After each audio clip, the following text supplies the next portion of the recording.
14 మంది ప్రధానమంత్రులు పనిచేస్తూ ఈ దేశంలో అనేక బహుళార్థక ప్రాజెక్టులు అనేక ఇండస్ట్రీలు తీసుకొని వచ్చి 55 లక్షల కోట్ల అప్పుతో నడిపిస్తే 10 ఏళ్లలో ఈయన 1,00,000 కోట్లు అదనంగా అప్పు తీసుకొని వచ్చి ఏం చేసిందంటే ఒక కొత్త ప్రాజెక్ట్ కూడా రాలే, ఈరోజు కొత్త పరిశ్రమలు రాలే.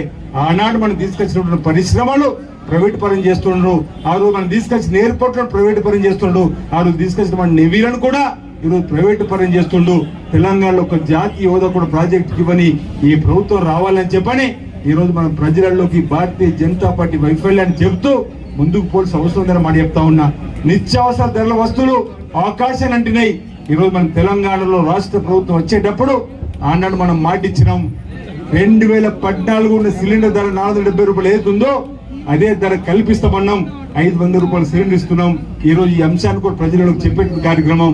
200 యూనిట్లు కరెంటు ఉచితంగా అందిస్తున్నాం అన్నాడు. రైతులకు ఉచితంగా కరెంటు ఇస్తా అని మాట ఇచ్చినాం.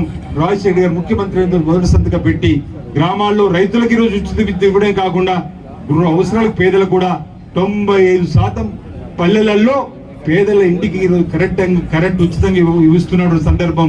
ఈరోజు ఆడవాళ్లకు పెద్దలు రవాణా శాఖ మధ్యలో ఇక్కడ ఉన్నారు, మన మధ్యలో పొన్నం ప్రభాకర్ గారి ఆధ్వర్యంలో ఈరోజు ఆడ తల్లులందరికీ ఆర్టీసీ బస్సులు ఉచిత ప్రయాణం చేస్తున్నాం, ఏర్పాటు చేపిస్తున్నాం. 10 లక్షల రాజీవ్ ఆరోగ్యశ్రీ ఉచితంగా చేసుకుంటున్నాం. ప్రతి నియోజకవర్గానికి 3,500 రూపాయలు ఇచ్చేటువంటి కార్యక్రమం.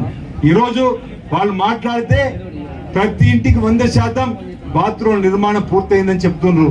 కానీ గుజరాత్ నుండి బహుశా లెక్కలు చూస్తే ఇంకా 25% మందికి బాత్రూమ్ లేనటువంటి తేలింది లెక్కలలో. వాళ్ళు ఇచ్చేది 12,000, ఇంకా అదనంగా ఇంట్లో కలుపుకొని చేసుకునేటువంటి కార్యక్రమం తప్ప ఎక్కడ కూడా క్షేత్ర స్థాయిలో భారతీయ జనతా పార్టీ కార్యక్రమం అమలు చేసినటువంటి సందర్భం లేదని చెప్పండి. ఇక మాట్లాడితే మన పార్లమెంట్ సభ్యుడు మీకు అక్షింతలు వచ్చినాయి కదా అంటాడు, ఓ తల్లి గురించి మాట్లాడతాడు. ఈ రోజు మనందరం కూడా క్షమించకుండా ఉండాల్సిన సందర్భం ఉందంటున్నా. తల్లి ఎవరికైనా తల్లే.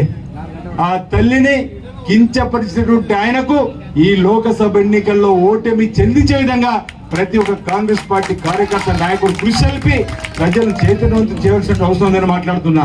ఒక మాట ఈ రోజు ఈ పాత్రికేయ మిత్రుల ద్వారా ప్రజలందరి ద్వారా కూడా పెద్దలు పొన్నం ప్రభాకర్ గారి గురించి సందర్భం వచ్చినప్పుడు ప్రతి గ్రామానికి వెళ్లి బీజేపీ సంబంధించిన వాళ్ళు అక్షింతలు వచ్చినాయని అడుగుతున్నారు. అక్షింతలు ఎప్పుడు రావాలి అని అడుగుతున్నారు. రామాలయం ఒకవేళ నిర్మాణం పూర్తయి రామాలయంలో పూజకు పెట్టిన అక్షింతలు మా గ్రామంలో మా కుటుంబాలకు పంపిస్తే ఆ అక్షింతలు వేసుకుంటే మాకు ఆశీర్వాదం దొరికినట్టుగా భావిస్తాం. లేదు రేపు 17వ తేదీన రాముడి కళ్యాణం జరుగుతుంది, అయోధ్యలో రాముడి కళ్యాణం అక్షింతలను మీరు పంపిస్తే మాకు ఆశీర్వాదం దొరుకుతుంది. అసలు రాముడి ఆలయం అయోధ్యలో ప్రారంభం కాకంటే ముందే మీరు అక్షంతలు పంపించినట్టు ప్రచారం కోసం కాకపోతే మరేంటని అడుగుతా ఉన్నాం. ఈరోజు అక్షంతలు ఎప్పుడు వేస్తాం? పెళ్లి రోజు మనకిస్తే మనం అక్షంతలు వేసేటువంటి కార్యక్రమం. ఈరోజు రాజకీయంగా వాడుకునేటువంటి కార్యక్రమం. త్రేతాయుగంలో రాముడు, ఆ రోజు మీ బీజేపీ ఎక్కడ ఉందో అంటున్నా. త్రేతాయుగంలో రాముడు కూడా ఈరోజు రాజకీయ అవసరాల కోసం వాడేటువంటి కార్యక్రమాన్ని అనేక సందర్భాలు తప్పట్టినాం. రాముడు అందరి వాడంటే